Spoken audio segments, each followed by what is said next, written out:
So guys, for the first step, you're going to head over to search and type in manage advanced sharing settings. Click on it. And then once you're on this, you're going to expand private networks. Make sure you have network discovery turned on. You're going to tick this right here and you're going to turn on find and printer sharing. Now you're going to expand public networks. Do the same thing here. Turn both of these on. Now we're going to expand all networks. You're going to turn on public folder sharing. Keep this on 128-bit encryption. And if you want to enable password protected sharing, you can turn this on. Or you can turn it off. It's up to you. I'm just going to leave it on. And now for the second step, you're going to find the folder that you're having a problem with. You're going to right click on it. And then click on properties. And then click on the security tab. Now we're going to click on edit. And then click on add. And now in this box right here, we're going to type in everyone. You want to type in everyone in this box and then click on check names.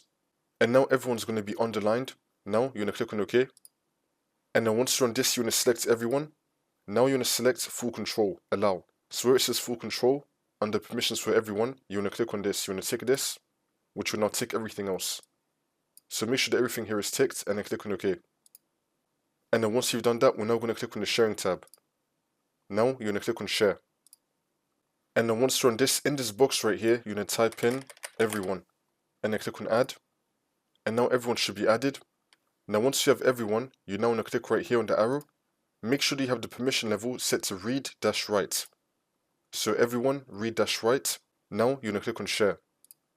And now it's going to be saying that your folder is shared. Now we're going to click on done. And then click on close. Now we're just going to restart computer. And then the problem should be fixed.